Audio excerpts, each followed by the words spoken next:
someday soon when I'm no longer terribly old, this social media and streaming business won't be so challenging to me. Or, I don't know.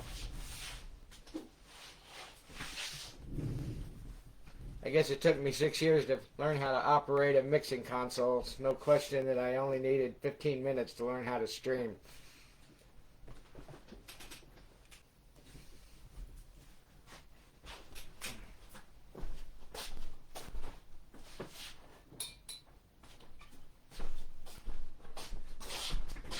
And speaking of Fireball, we can all thank Scott Wells for his latest contribution to the studio. Him and his good buddy Tim.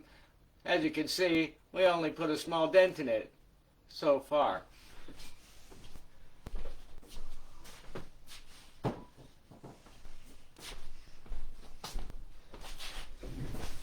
Okay, that's it. I guess that's everything you guys need to know.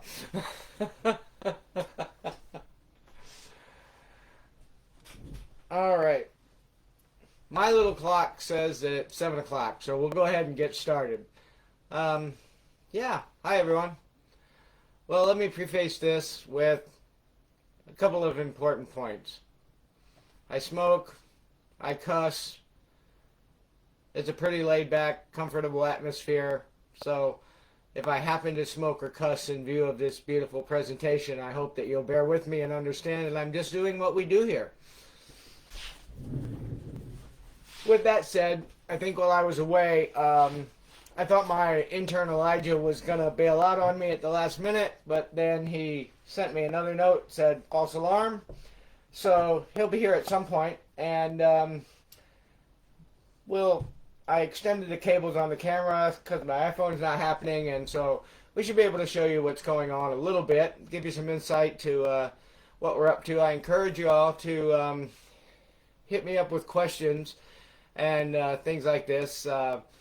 I'll probably just reply verbally because I've had a couple of strokes since November, and typing is a little bit slow, but thank God everything else is still working as it's supposed to. Okay, 90% of everything else. But, all right, so in a second, I'll show you around. I'll try to move the camera and show you what the setup looks like. But basically, we opened the studio 6 or 7 years ago to give access to everyone, so everybody gets a chance. We get guys from all levels of talent. You guys know that. Everywhere from beginners to guys who've been doing it 30 years. They're all over the place. Some of them look just like professional acts, and some of them, it's the first time they've tried.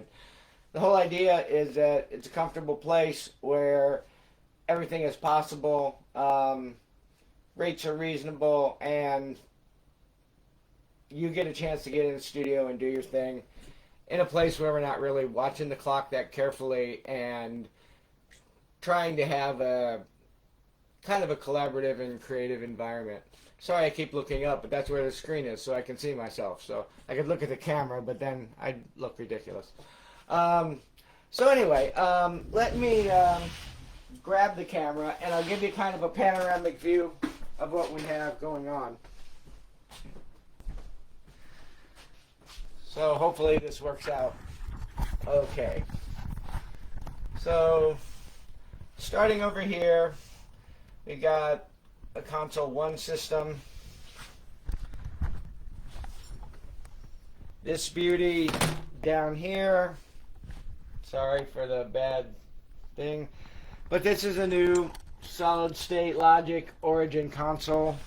I just got that installed in September. Yes, I know camera work is terrible. We have basically controllers that help me automate the console for full recall. We got an equipment rack that has patch bays, interface, outboard gear. The rest of this is kind of the upstairs tracking control room area. And then downstairs there's another level with a vocal booth, drum kit, and place for that we can accommodate a small band. We have a let's see, we have a grand piano down there, a drum kit that's not too bad. Ask Steve Foudy. Thanks to him, it's a lot better than it used to be. And that gives you some kind of a general overview. And I'm really sorry that the camera work stinks. But I tried to get the iPhone to connect and it won't, so I'm not too portable. Maybe when Elijah gets here, he can figure it out. So starting off again, the equipment we have a new 32-channel solid-state logic console. It's an inline console that allows us to monitor from the DAW or tape machine if we need to. And those are all arranged on the same channels where we have our preamp mic input on a long and short fader setup. Kind of classic console arrangement. This console gives us the ability to do full analog recording, although most of the time I use it in a hybrid fashion where I'm using Studio One Professional as the recording device, and then we spill that into buses, we bring it back onto the console, and then all of the input paths back from the DAW have inserts, and the patch bays that I have, we can then patch in any of the outboard gear that we have to help make your recording. The main interface that I use is made by Antelope Audio. It's called a Goliath HD Gen 3. It has 16 mic preamp inputs. It's a 32-channel in and out interface. It's of the highest quality. Before this, I had a stack of solid-state logic converters. Those are probably excuse me, decade-old vintage, but they are some of the highest quality, and this rivals those completely. I think we have something like 117 dB dynamic range for those of you who that makes sense to. Also, the interface allows us to have 4 instrument high Z inputs.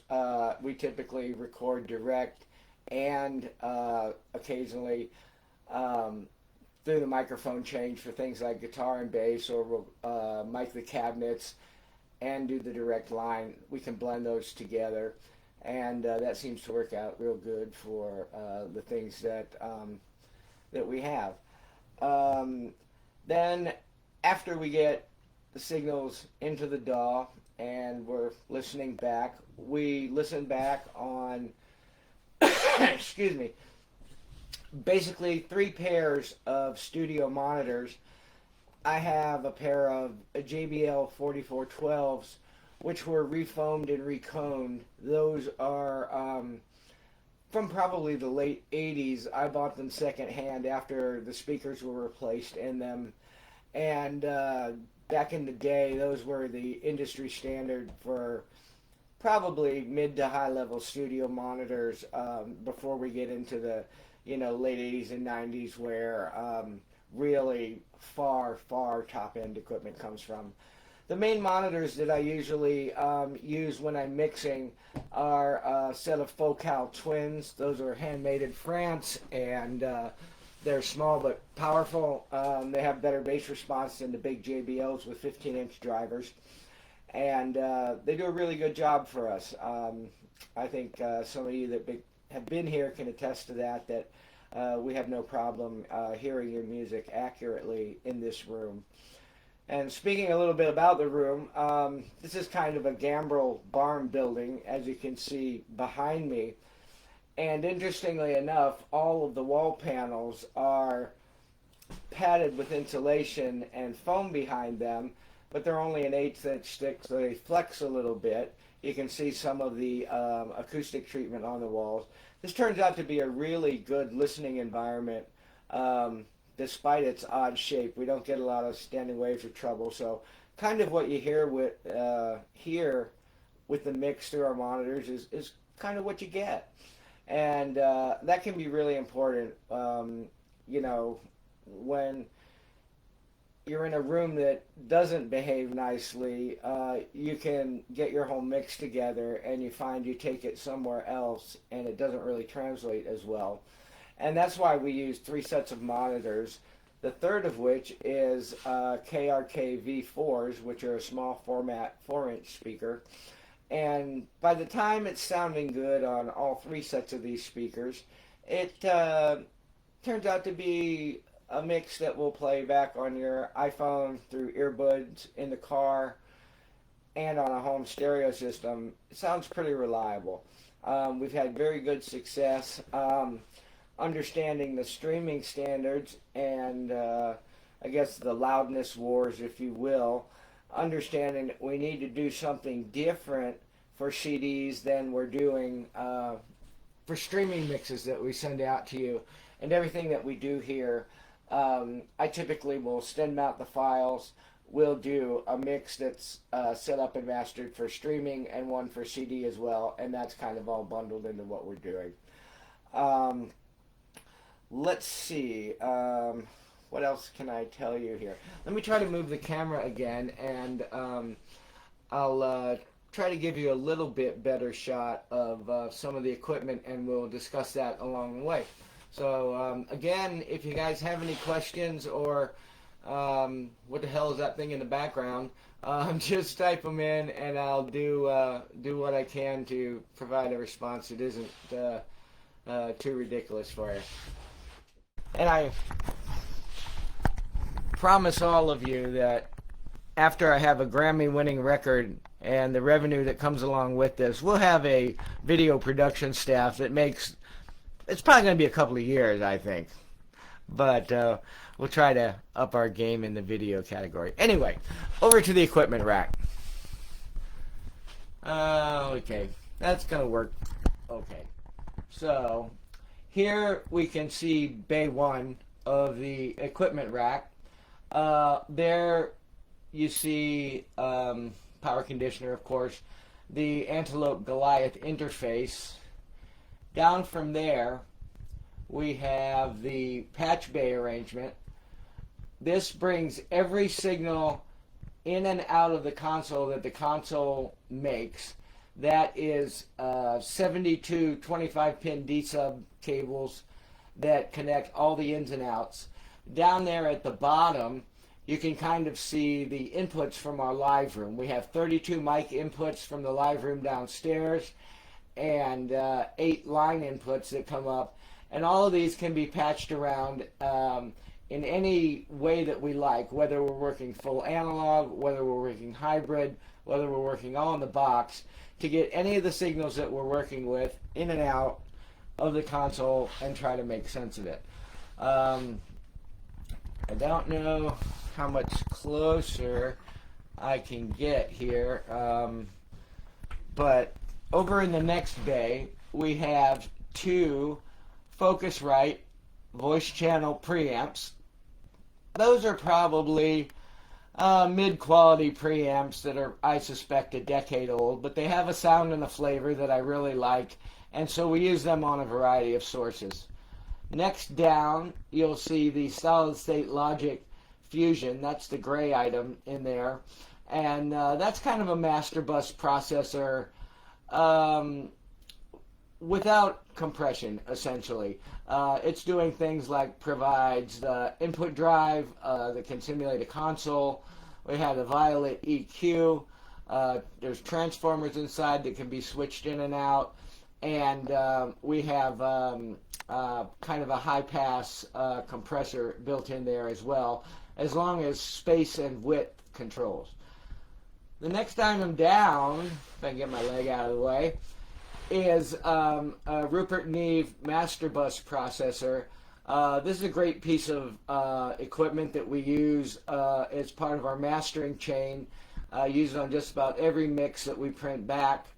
Usually we run through the console, through the Fusion, into the Neve master bus processor. And then underneath of that, you'll see a couple of the warm audio clones of Pultec equalizers. Those 3 units right there make up the master chain of pretty much everything that we do here. That, in combination with the circuitry of the console, gives us a rich and warm sound that really tends to make beautiful recordings. I'm going to pause for just a second and take a look at some of the comments that are coming in. Okay, great. So nothing to address there. And sorry for sorry for the I guess side eye view of the third equipment bay, but I'm out of cable, boys and girls. So the first item at the top is a dual channel Focusrite ISA preamp. It has beautiful gain. It's kind of a character preamp that imparts the Focusrite sound into anything that we're recording. It has line in and instrument in, as well as microphone inputs, and we use that quite frequently. Then down underneath of that, the second item is WA76. That's a warm audio dual channel 1073. Sorry, I said 76. It's a warm audio 1073 copy and provides 2 channels. Really has a good sound. Again, a little bit of character inducing, give it a little bit of low end bump and some of the analog goodness that sounds a lot like your probably recordings that you love and are historically significant.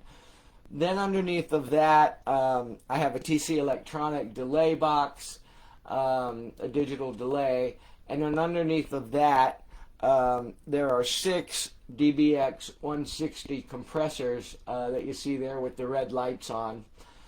And then down underneath of that, we have 2 of the ART Pro VLA 2s. Those are stereo compressors, tube compressors. It's interesting that ART is a pretty cheap company, not super respected in the industry, but a whole lot of bang for the buck. And I have taken the tubes out of these dual stereo compressors and replaced them with new old stock Telefunken tubes. The tubes turned out to be more expensive than the equipment itself.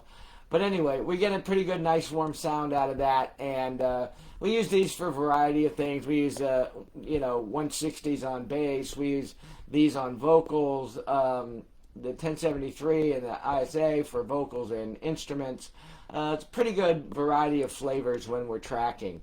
And then finally, down underneath the bottom piece is a Behringer P16 personal monitoring system. I can dump the whole main mix out of the console, and then we have 6 stations, 2 upstairs, 4 downstairs, 1 in the vocal booth, that allow us to send a personalized mix to everybody who's performing. And again, I'll try to take a little bit of a shot of the messy studio. That table you see is my work table, and it's on wheels, so sometimes it's in the way and sometimes it isn't, but that'll give you some insight to kind of what we have going on upstairs. One of the other things that we like to do here is have some instruments around. We get a lot of players who come in need of instruments or also in need of guest musicians to play, and sometimes they don't want to haul their gear around. So some of the things, we have 5 or 6 guitars. None of them are super special things. We have Epiphone Gibson Les Paul, probably the best one that Epiphone makes. It sounds really good when we get it mic'd up either to a cabinet or run it in direct through something like amp simulators. We get real good tones in the mix, and it seems to be utilitarian. We have a Duff McKagan signature bass, which is basically a Fender Precision P bass with active pickup in the back. A lot of the bass players who come end up using that.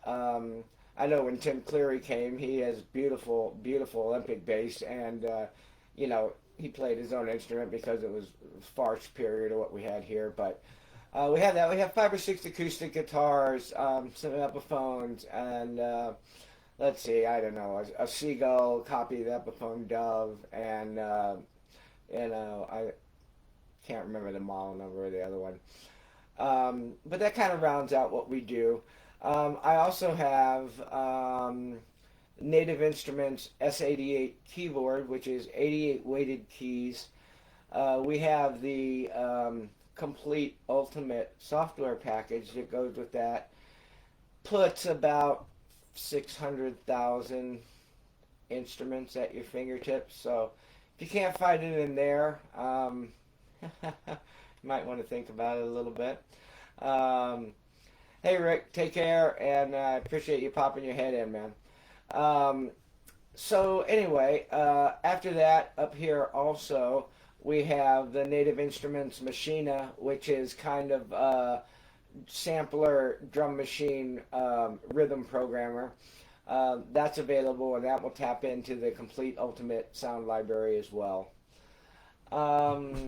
Let's see. Here we are. Sorry, reading a couple of the comments. Before I talk about what's going on downstairs, I'll take another minute. We cater a lot here to singer-songwriter types. We have a couple of really great friends of the studio in the folk and bluegrass world, guys who are steeped in 60s and 70s music. We get a lot of young rap guys who want to come in and put vocals over a beat. We have people who want to make their own beats. It's kind of two schools, really. A lot of the more contemporary hip-hop and those kind of genre guys, they want to come in, work fast, get something out, get it done, pump it out onto the streaming services, and they're done. A lot of our other guys, they want to have the freedom where it's a little more comfortable, where we can sit down and collaborate together, where they can find the sound or do some experimentation with arrangement or see what other people have to say about their music work product before they get it out. And that kind of thing is really I get a lot of my enrichment and inspiration from, because it's great to sit around in an environment that isn't the normal place and you can collaborate, create, bounce stuff off people. We have a really good time doing that, and we spend a lot of time goofing off at the same time. I'm Scott, can you vouch for that? Anyway, so I try to make it a real comfortable environment where people can come in and just space their music wherever it's at. I see Elijah has just walked in from the lesser regions out there on a cold, dark night. This is Elijah. Dennis, he's the intern for the studio. Let's give Elijah a little congratulations. He just got accepted to Berklee School of Music. We'll be starting there to wow us all in September when he begins his journey on probably becoming the next JT or somebody like that. I don't know. But anyway, how you doing, Elijah? Pretty good. How about you? Well, a little bit of technical difficulty in the beginning, but well, I think they all can hear me, so I'm calling it a success. I couldn't get the iPhone to work, so I've got the thing on a little cable, and I'm just able to show them around a little bit. Not too much. Okay, enough about that. More about how we record and what we do. Are you guys bored yet? Hey, Marv, how you doing? Glad you can make it, man. Let's see. I guess the next thing I'll show you is the... well, look at that nice ring light. Origin is an all-analog console. That represents 16 of the channels. We've got 32 of them. Doing EQ and compression moves, I'd have to take a picture and record all this and get it back in there every time we open a mix. But we also have over here, let's move it a little closer. Thank you. We have from Solid State Logic the I think that thing's called the EC1, and this allows me to have all of the EQ that looks just like the console and all of the compression, and any settings I make here those can be stored in the DAW so that when I open up a song, all of the parameters come back again. They don't move here to the console. The console stays neutral, but all the settings are stored here, and I can touch and move these, and in this case they move with the similar parameters that are in the DAW when we're using it. And that really helps us to, sorry about this camera again, that really allows us to,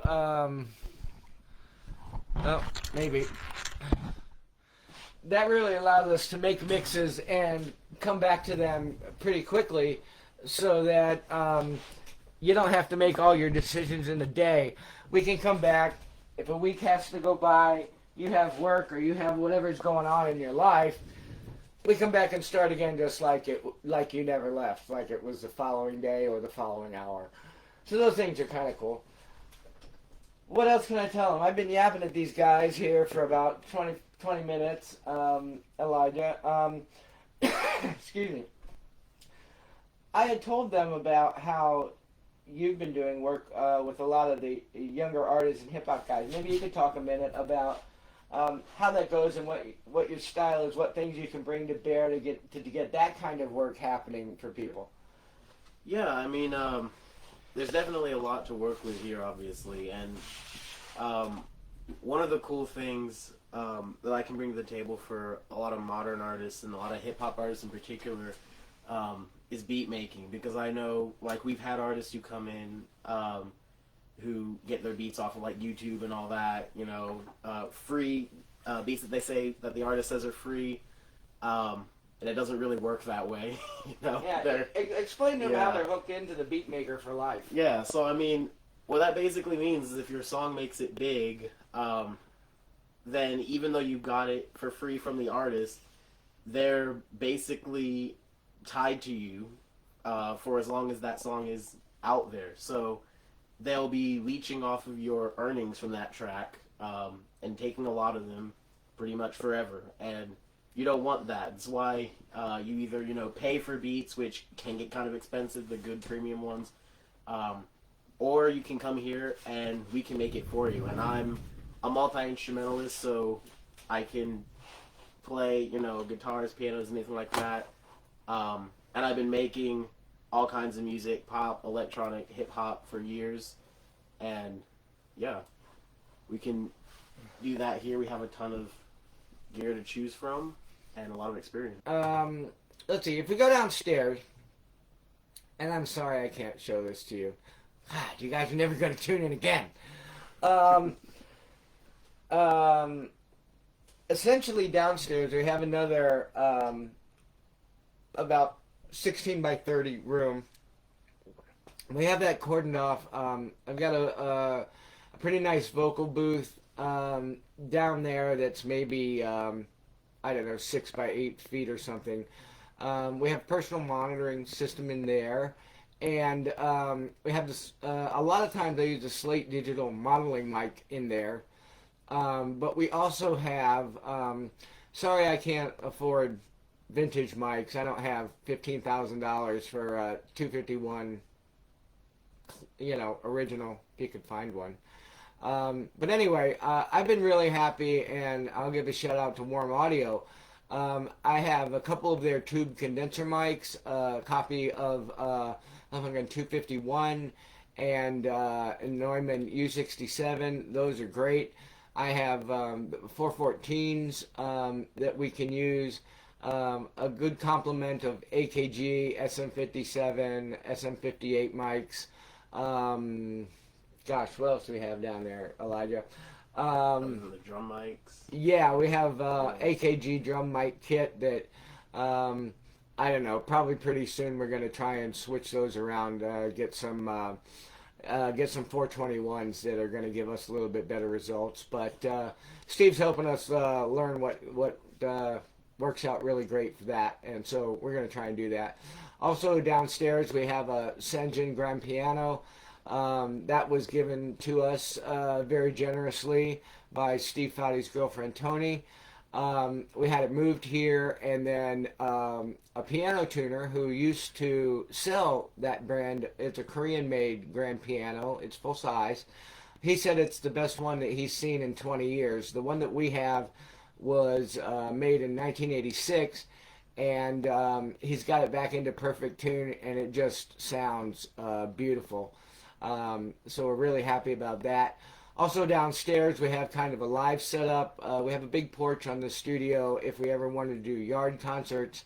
We've got a Behringer X32 mixer with 3 crown preamps to give us 3,500 watts, and we dump those into 4 JBL cabinets that are 15 inches with a horn, and then we have 2 additional dual 15-inch cabinets with a horn from JBL.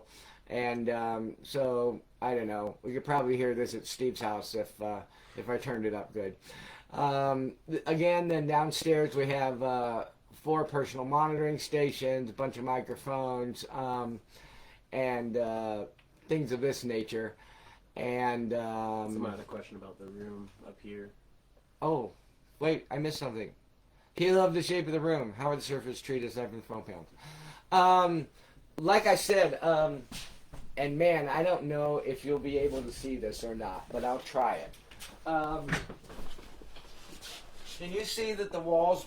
No, you can't. Those walls will flex about half an inch, and there's only 1/8 inch Luan on that over the insulation and sound treatment. So all of these surfaces flex and tend to be real trappy to the low end. I have the advanced room correction software, and we don't have any standing bass waves or any trouble. Essentially, kind of the reflective panels that you see over here are just in kind of a random pattern, really, to ease any reflections. But because of the angles of the sidewalls and the ceiling, we don't get very many straight-on reflections. Some people have commented about my monitor arrangement. I'll try and give you a picture of that.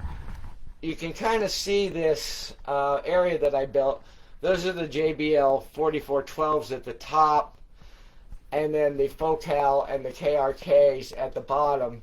Those are both on isolating pads, but the Focals, which are the twin speakers, they have passive radiators out the side of the speakers, and a lot of folks who come here have kind of given me grief, saying, hey, you know, you got those in a box, what the hell's going on?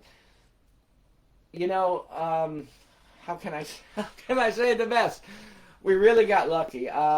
We've taken measurements around the room with a specialty microphone in that software. We take it at 17 positions around the room up here, and the software flattens the response.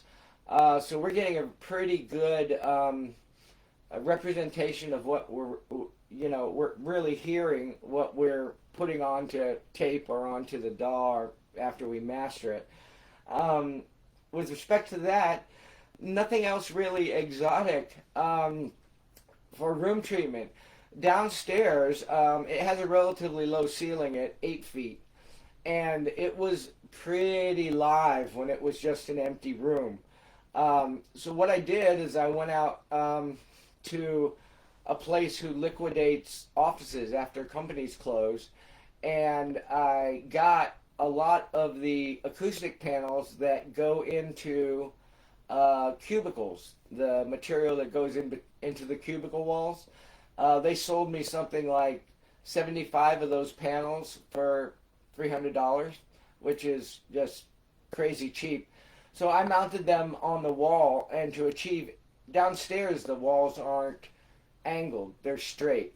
So what I did is I got pieces of 2-inch PVC pipe and made legs that I could put a long screw through into those acoustic panels.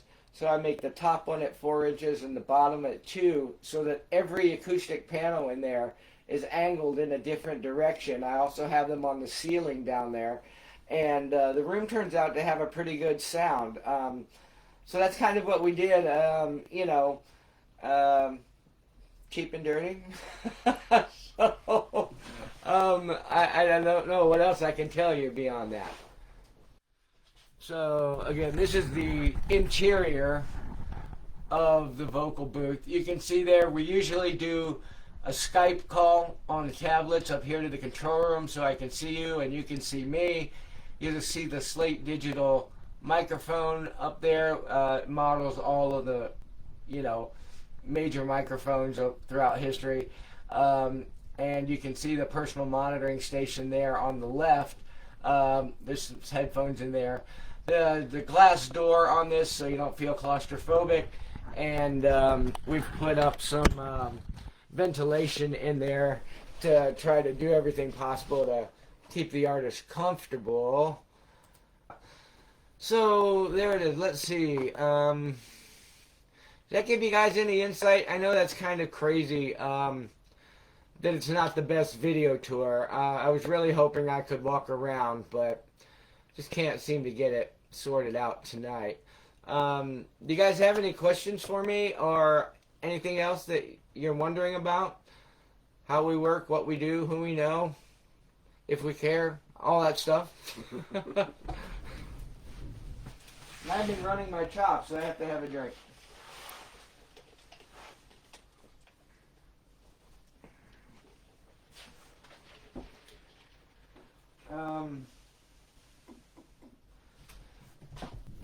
Let's see.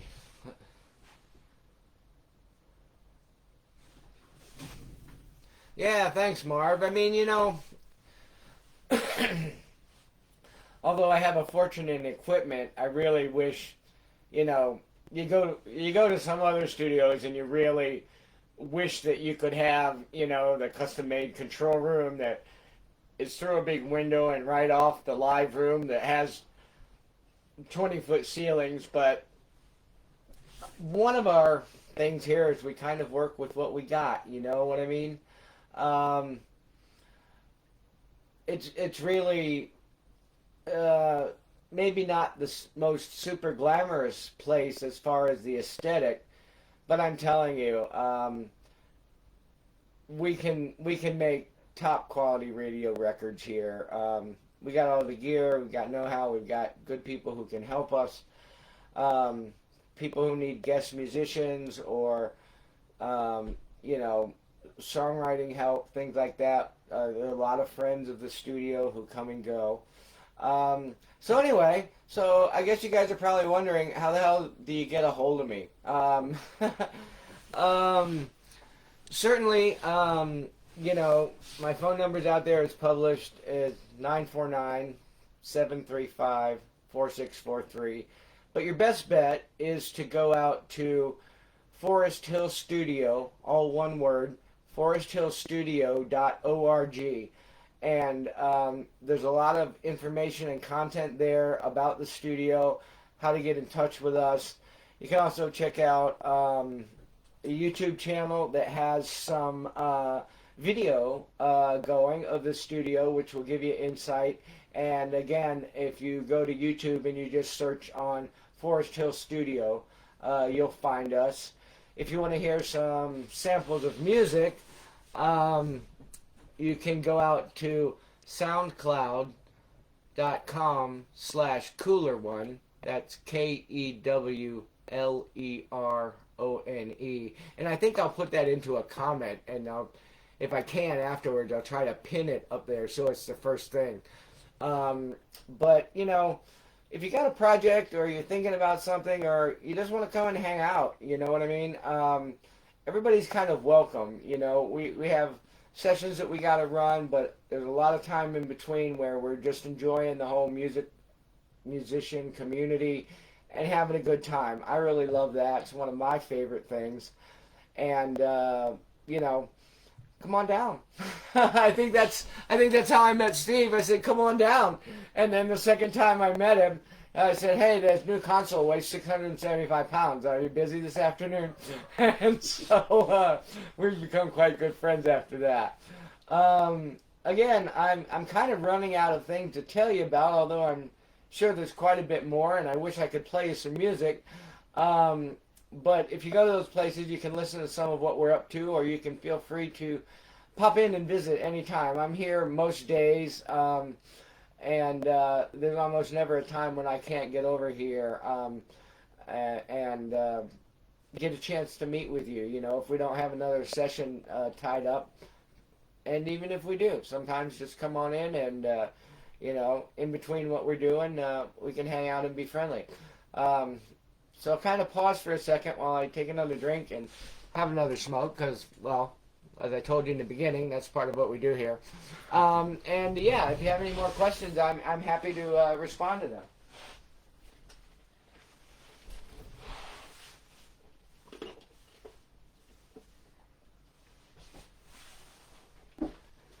I do want to take a minute and thank all of you guys for, it's the other way, for tuning in and popping in. This is my first live stream, and I really want to send a thank you out to Scott Wells, who encouraged me to do it, and also gave me some exposure by telling all his great friends about it. You know, we don't really,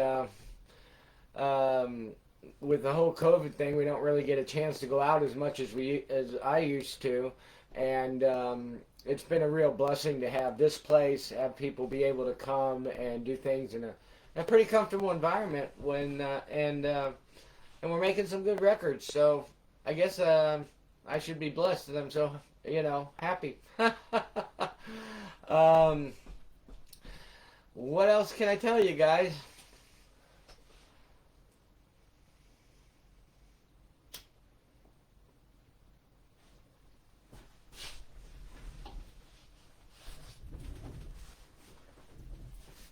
One thing that I can do is after this ends, I think that they'll allow me to append another video to it, and I'll try and hook up, or at least put a link to my YouTube in there so you guys can take a look. Let's see, Marv, am I open on Friday, January 21st after 3? I can be. Yeah, we're open, and I don't have my calendar right in front of me. That doesn't sound like a day that I have something going on. I do have a band who is talking about coming to visit in that time frame. But I tell you what, after we get out of here and I pull the cord on this thing, I'll send you a message and we'll plan on that time. If you can make it, and I'll put it in my calendar, and I'll be happy for you to come over and visit, check things out, see what you think, man. We'll sit around, have a chat. Maybe you'll play me a little music and enjoy ourselves.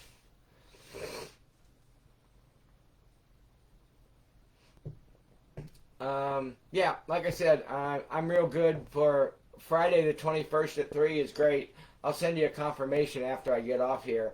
And Elijah, don't let me forget that. I won't. This is what the beauty of me having Elijah here. He's young, his mind is sharp, he doesn't forget anything. And without my list, I would be in real trouble. So that's real great. And yeah, I look forward to meeting you, Mark. Thank you, Scott. I don't know, I feel kind of clumsy, but you know, we had some great people turn in, and hopefully it was fun and interesting. I mean, what would be great is if I've just done enough to pique your interest to come have a look at it for real and, you know, see if it's a fit. I mean, some people want to go to the very structured place, but we're kind of loose here. We're not loose with the music. I think we're applying all of the techniques that the pros are. I mean, one of my very good friends is Dave Goodermuth from Hit Factory of old in New York. He's worked with Seal and Mariah Carey, and he's been down in the studio.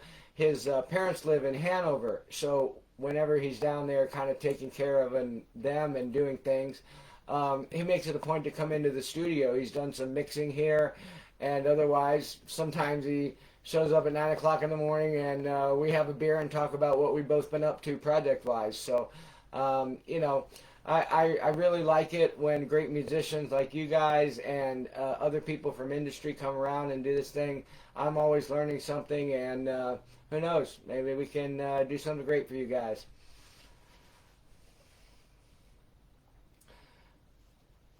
So Scott, what happens if I end early? I'm out of things to talk about.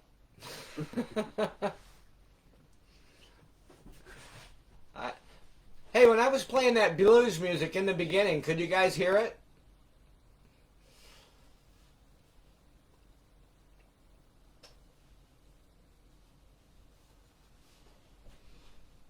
No, maybe not.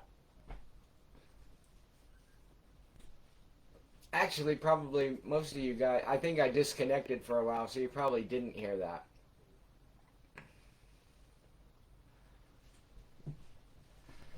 So, gosh, Elijah, what can we do? I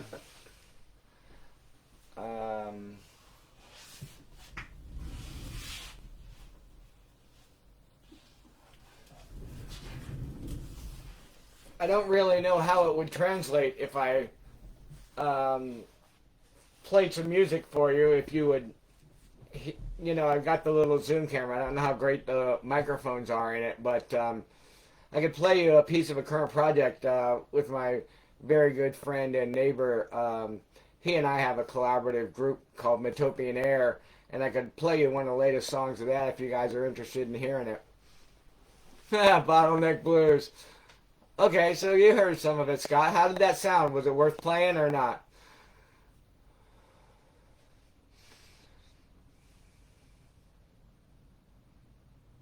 No, we're going.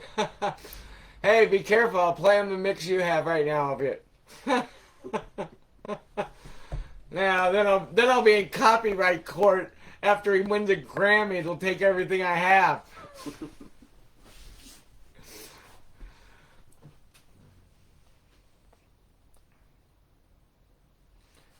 You want me to play yours, Scott?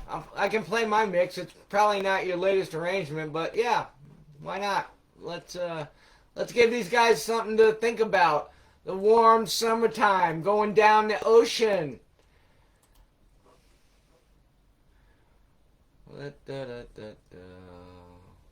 Looking for desktop. Oh, quick access. There we go. Songs. Scott Wells songs. Alright, Elijah. Sorry, buddy. This is probably going to be loud. That's alright.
Another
sharks out all the lumps and rocket rides inside.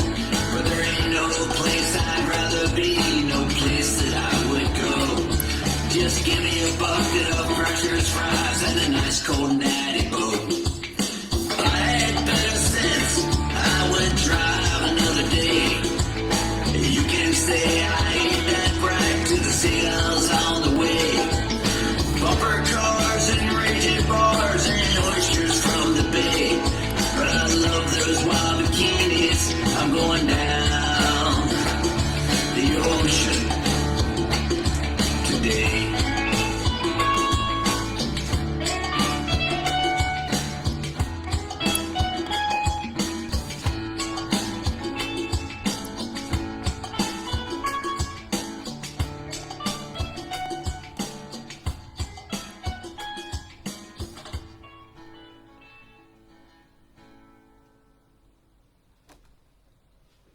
Well, that's the way to end the live stream. I want to thank all you guys for tuning in and checking it out, and I guess YouTube will post this thing up so you can watch it again if you are interested, and I'll be interested to see how choppy it all looks. But again, thanks for everything, and thanks for tuning in, and come on down and see us, guys. Again, go out to the website at www.foresthillstudio.org. My numbers, all my contact stuff is on there. And come on down, be a friend of the studio. We'd love to have you here, and I guarantee a good time will be had by all. So with that, I'll bid you all good night, and Scott, I'll look forward to the next thing you put out. All right, cheers, everyone.